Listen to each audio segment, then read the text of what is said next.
Good morning વિદ્યાર્થી મિત્રો, ધોરણ 5 ગણિત ગમ્મતના પાઠ્યપુસ્તક પાન નંબર 34 ઉપર આપણું નવું પ્રકરણ કેટલા ચોરસ જે વિશે આજે આપણે શીખવાનું છે. ત્યાર પહેલાં આપણે કેટલીક વ્યાખ્યા અને સૂત્ર જે જોવાના છે એ આપણે શીખી લઈએ.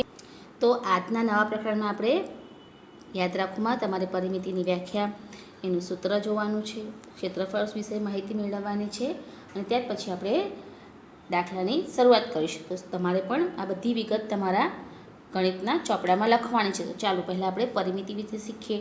પરિમિતિ એટલે કોઈપણ બંધ આકૃતિની બધી બાજુઓના માપના સરવાળાને પરિમિતિ કહેવાય છે. એની વ્યાખ્યા છે કે કોઈપણ બંધ આકૃતિ હોય તેની બધી બાજુઓનો માપનો સરવાળો એટલે તેની પરિમિતિ. આપણે બંધ આકૃતિ અને ખુલ્લી આકૃતિ શીખી ગયા.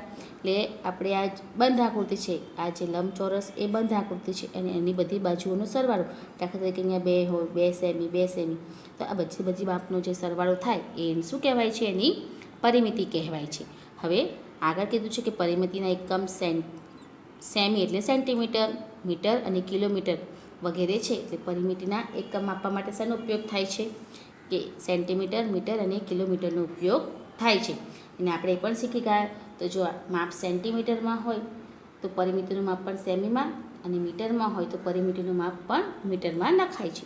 હવે જો અહીંયા તમને એ જ કીધું છે કે આકૃતિનું માપ સેમીમાં હોય તો પરિમિતિનું માપ પણ સેમીમાં લખાય, અને આકૃતિનું માપ મીટરમાં હોય તો પરિમિતિનું માપ પણ મીટરમાં લખાય છે. તો જો અહીંયા આપણને સૂત્ર આપ્યું છે કે તમારે ચોરસની પરિમિતિ શોધવી હોય તો આપણું સૂત્ર થશે 4 ગુણ્યા લંબાઈ. એટલે શું કહેવાય? કૌંસમાં 4 ગુણ્યા એલ. લંબાઈને આપણે એલ રીતે દર્શાવીશું. એટલે આપણે આ તમારી ચોરસની પરિમિતિ તો સૂત્ર આપણે લખીએ તો 4 ગુણ્યા લંબાઈ કૌંસ અથવા 4 ગુણ્યા એલ લખાય. આપણે લખીએ લંબાઈ લંબાઈ લંબાઈ વત્તા લંબાઈ વત્તા લંબાઈ. આમ લંબાઈને આપણે 4 વખત લખવાની છે. આપણે આવી રીતે પણ લખીએ તો પણ ચાલે. હવે આ ચોરસની પરિમિતિ થઈ. હવે આપણે લંબચોરસની પરિમિતિ શોધવી હોય તો લંબચોરસની પરિમિતિનું સૂત્ર છે આપણી પાસે લંબાઈ વત્તા પહોળાઈ વત્તા લંબાઈ વત્તા પહોળાઈ. તો આ લંબચોરસની પરિમિતિ થઈ. તો એનું સૂત્ર આપણે લખીશું એલ વત્તા બી. લંબાઈનો એલ અને પહોળાઈનો બી એટલે એલ વત્તા બી વત્તા એલ વત્તા બી. આ એનું સૂત્ર છે. હવે આપણે આને આવી રીતે પણ લખીએ. સૂત્ર આપણું કયું આવશે? 4 ગુણ્યા લંબાઈ ગુણ્યા વત્તા પહોળાઈ. આ આપણી લંબચોરસનું પરિમિતિનું સૂત્ર છે. લંબચોરસનું પરિમિતિનું સૂત્ર આવશે 4 ગુણ્યા કૌંસમાં લંબાઈ વત્તા પહોળાઈ. એને આપણે 4 ગુણ્યા એલ કૌંસમાં બી કૌંસ પૂરો આવી રીતે પણ આપણે લખી શકીએ છીએ. એટલે આપણે આ બે સૂત્રની વિગતો પણ ધ્યાનમાં રાખવાની છે. હવે ત્યાર પછી આપણે શીખવાનું છે ક્ષેત્રફળ. ક્ષેત્રફળ એટલે શું? જેની આપણે ચર્ચા કરીશું. ક્ષેત્રફળ એટલે આકૃતિએ સપાટી પર રોકેલી જગ્યાનું માપ. એટલે શું કહેવાય? ક્ષેત્રફળ કહેવાય. શું કહેવાશે? ક્ષેત્રફળ. આકૃતિએ સપાટી પર રોકેલી જગ્યાનું માપ એટલે આપણે ક્ષેત્રફળ કહીશું. આપણે ક્ષેત્રફળ શોધવા માટે આલેખપત્ર જે આવે છે, આકૃતિ વડે કેટલાક આખા, કેટલાક અડધા અને કેટલાક અડધાથી ઓછા અને કેટલાક અડધાથી વધારે ખાના પણ રોકાય છે. જે ખાનામાં આકૃતિ આખો ભાગ રોકેલો હોય તે ખાનાને આખું ખાનું ગણવામાં આવે છે. એટલે આપણે આલેખપત્ર પણ હું જ્યારે શીખવાડીશ તમે ત્યારે એની વિસ્તૃત માહિતી આપણે જોઈશું. પહેલાં આપણે વ્યાખ્યા સમજી લઈએ કે જે ખાનામાં આકૃતિએ આખો ભાગ રોકેલો હોય તે ખાનાનું આખું ખાનું ગણી શકાય છે. હવે ત્યાર પછી કીધું છે કે જે ખાનામાં અડધાથી વધારે ભાગમાં આકૃતિએ જગ્યા રોકેલી હોય તો તે ખાનાને આખું ખાનું ગણી શકાય છે.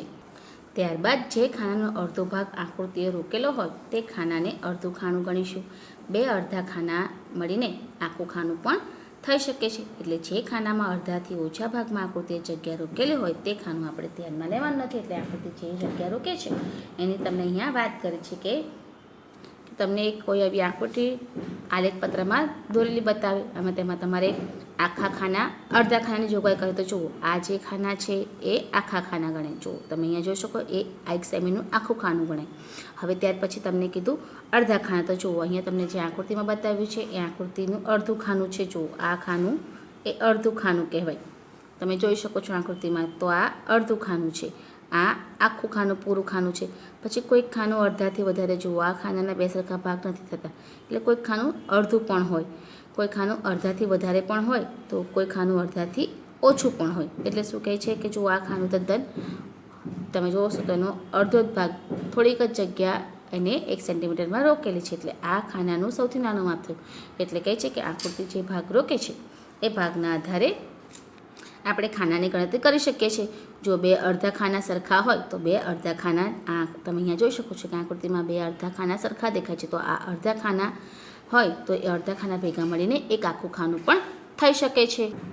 હવે આપણે જોઈએ કે આકૃતિ વડે રોકાયેલા બધા ખાનાનો સરવાળો એ આકૃતિનું ક્ષેત્રફળ ગણાય છે. ક્ષેત્રફળની વ્યાખ્યા તમારે યાદ રાખવાની છે કે આકૃતિ વડે રોકાયેલા બધા ખાનાનો સરવાળો એ આકૃતિનું ક્ષેત્રફળ ગણાય છે. હવે આપણે જોઈએ આગળ કે ચોરસનું ક્ષેત્રફળ આપણે શોધવું હોય તો કયા સૂત્રનો ઉપયોગ કરવાનો છે? તો ચોરસનું ક્ષેત્રફળ શોધવા માટે આપણે લંબાઈ ગુણ્યા લંબાઈ એટલે L ગુણ્યા Lનું સૂત્ર વપરાશે. એવી રીતે આપણે જ્યારે લંબચોરસનું ક્ષેત્રફળ શોધવું હોય ત્યારે આપણે સૂત્ર વાપરીશું લંબાઈ ગુણ્યા પહોળાઈ એટલે L ગુણ્યા Bનું સૂત્રનો ઉપયોગ કરી આપણે ગણતરી કરવાની છે. હવે આપણે જોઈએ કે ક્ષેત્રફળ માપવાના પણ જુદા જુદા એકમો હોય છે કે ક્ષેત્રફળના એકમ કયા છે? ચોરસ સેમી, ચોરસ મીટર અને ચોરસ કિમી વડે આપણે ક્ષેત્રફળ શોધી શકીએ છીએ. હવે અને ત્યાર પછી કીધું છે કે આકૃતિનું માપ સેમીમાં હોય તો ક્ષેત્રફળનું માપ કેવું આવે છે? ચોરસ સેમી. જે રીતે આપણે આગળ જો એ જ પ્રમાણે છે કે જો આકૃતિનું માપ સેમીમાં હોય તો ક્ષેત્રફળનું માપ પણ ચોરસ સેમીમાં મપાય. આકૃતિનું માપ મીટરમાં હોય તો તે ક્ષેત્રફળનું માપ પણ ચોરસ મીટરમાં, અને આકૃતિનું માપ કિલોમીટરમાં હોય તો પણ ક્ષેત્રફળનું માપ ચોરસ મીટરમાં મપાય છે. એટલે આકૃતિનું માપ કિલોમીટરમાં હોય તો ચોરસનું માપ શું મપાય છે? કિલોમીટરમાં છે એમ લખાય. તો વિદ્યાર્થી મિત્રો, તમારે આ યાદ રાખવાની જે આપણે વ્યાખ્યા અને જે સૂત્ર જોયા એ તમારે તમારી ગણિતની નોટબુકમાં લખવાનું રહેશે. આ પ્રમાણે તમારે પણ તમારી નોટબુકમાં લખવાનું છે. મેં જે રીતે લખ્યું છે તે તમારે પણ નવા પાના ઉપર નવું પ્રકરણ ચાલુ કરી આ બધા જ વ્યાખ્યાની વિગતો તમારે તમારા ચોપડામાં લખવાની છે. ચાલો હવે આપણે પાઠ્યપુસ્તકમાં પ્રકરણની શરૂઆત કરીએ. તો અહીંયા તમને કીધું છે કેટલા ચોરસમાં તમને અહીં આકૃતિ આપી હતી ટપકાં. તેની મદદ તમારે સૂચના આધારે મેં કરી બતાવ્યું છે કે બિંદુઓથી બનેલા કાગળ પરના લાલ ચોરસની બાજુઓ માપવાની છે. આવા 12 ચોરસ વડે અલગ અલગ પ્રકારના તમારે લંબચોરસ બને તે દોરવાના છે. તો જો અહીંયા તમને આ 12 ટપકા છે, તેની મદદ તમારે વિવિધ આકાર બનાવવાના છે. આ તમને અહીંયા જે ટપકા આપ્યા છે 16 ટપકા છે, જેમાં તમને અહીંયા 2 ટપકા અલગ કરી નાખ્યા છે અને અહીંયાથી પણ, એટલે આ કુલ 12 ટપકા તમને અહીંયા થશે. અહીંયાથી અહીંયા સુધી તમારે કુલ 12 ટપકાની ગણતરી કરવાની છે અને જેના આધારે તમારે 12 ટપકાની મદદથી તમારે અલગ અલગ પ્રકારના લંબચોરસ દોરવાના છે. જો મેં તમને દોરી બતાવ્યા છે આ રીતે તમારે પણ પાઠ્યપુસ્તકમાં આ તમારે લંબચોરસ દોરવાના છે. હવે જો તમે કેટલા એને પ્રશ્ન પૂછે છે કે તમે કેટલા લંબચોરસ બનાવી શક્યા છે, તો આપણે કુલ 7 લંબચોરસ બનાવી શક્યા છે. જો ગણતરી કરીએ તો 1 2 3 4 5 6 અને 7 આ લંબચોરસ આપણે બનાવ્યા છે. તો પહેલું જે આપણું લંબચોરસ હતું તે તમે જોઈ શકો છો. પહેલા લંબચોરસમાં આપણે અહીંયા જો 1 2 3 4 5 અને 6 આડા ખાના છે અને 1 અને 2 એ ઊભા ખાના છે. એટલે આપણે આ લંબચોરસ જે 1 બન્યું એ 2 ગુણ્યા 6નું બન્યું. તો આપણે જોઈ ગયા કે પહેલું લંબચોરસ 2 ગુણ્યા 6 સેન્ટીમીટર હતું. પછી 4 લંબચોરસ જે બનાવ્યા એ 3 ગુણ્યા 4 સેમીના બનાવ્યા અને 2 લંબચોરસ આપણે 1 ગુણ્યા 12 સેમીના બનાવ્યા. એટલે કુલ લંબચોરસની સંખ્યા આપણી પાસે 1 + 4 + 2 બરાબર 7 છે. જો આકૃતિમાં આપણે આ પ્રમાણે પહેલું જે ચોરસ હતું અહીંયા તમને 12 ટપકા સાથે જોડ્યું અને એના 1 અને 2 ખાના થાય એટલે આપણે એને બનાવ્યું 1 ગુણ્યા 12 સેન્ટીમીટર. એટલે બીજું પણ એ પ્રમાણે છે, એટલે 2 ખાના આપણે 1 ગુણ્યા 12 સેન્ટીમીટરના બનાવ્યા. એટલે અહીંયા કીધું તેમ કે આપણે 12 સમાન ચોરસ તો બનાવ્યા, પણ એની હદની લંબાઈ એટલે એની પરિમિતિ કેવી આવી? દરેકની અલગ અલગ આવી. હવે ત્યાર પછી કીધું છે તમને આગળ કે કયા લંબચોરસની પરિમિતિ સૌથી વધારે છે. તો કયા લંબચોરસની સૌથી પરિમિતિ એટલે એની બાજુનું માપ સૌથી વધારે કયું છે? તો 1 ગુણ્યા 12. આપણે જોયું પહેલું પાનું, એમાં 1 ગુણ્યા 12 સેમીના માપના લંબચોરસની પરિમિતિ સૌથી વધારે છે. અને ત્યાર પછી કયા લંબચોરસની પરિમિતિ સૌથી ઓછી છે? સૌથી ઓછી પરિમિતિ 3 ગુણ્યા 4 જે ચોરસ સેન્ટીમીટર છે તેની છે, જેની કુલ પરિમિતિ 14 સેમીની છે. ચાલો અહીં તમને હવે ટિકિટનું માપ કીધું છે. પાન નંબર 35 ઉપર તમને અહીંયા ટિકિટનું માપ આપ્યું છે. જે ટિકિટ તમને આ ચોરસ ખાનાની અંદર ઢંકાયેલી બતાવેલી છે, જેને તમારે પરિમિતિ ક્ષેત્રફળ કેટલા ચોરસથી ઢંકાયેલું છે જે આપણે શોધવાનું છે. અહીંયા તમને પહેલી ટિકિટ આપી છે A નંબરની, જેના આધારે આપણે પ્રશ્નના જવાબ લખવાના છે. આ દરેક ખાનું છે 1 સેન્ટીમીટરનું હોય છે, જેના આધારે ગણતરી કરીશું. પહેલી ગણતરી અહીંયા આપણને કીધી છે કે ટિકિટ A દ્વારા 1 સેમી બાજુવાળા કેટલા ચોરસ ઢંકાયેલા છે, એટલે એમાં કેટલા ચોરસ છે જેની આપણે ગણતરી કરવાની છે. તો આપણે ચોરસની સંખ્યા ગણીએ તો અહીંયા 1 2 3 4 5 6 7 8 9 10 11 12 13 14 15 16 17 અને 18 કેટલા ખાના છે? આ ચોરસની અંદર 18 ખાના છે. તો અહીંયા આપણે જોઈશું કે ટિકિટ A જવાબ લખીશું કે 18 ચોરસ એમાં આપ્યા છે. ચાલો હવે બીજું અને કીધું છે કે ટિકિટ B દ્વારા કેટલા, એટલે હવે ટિકિટ Bમાં કેટલા ચોરસ છે તે આપણે ગણવાના છે. ટિકિટ B આપણને અહીંયા ચિત્રમાં બતાવી છે. ટિકિટ Bની ગણતરી કરીશું તો 2 1 2 3 4 5 6 7 અને 8. ટિકિટ Bમાં આપણી પાસે ઢંકાયેલા ખાના જે છે એ 8 છે. હવે આપણે બીજી ગણતરી કરીએ. જુઓ કઈ ટિકિટનું ક્ષેત્રફળ સૌથી વધારે છે. આ ટિકિટ 1 સેમી બાજુવાળા કેટલા ચોરસને ઢાંકે છે આપણે શોધવાનું છે.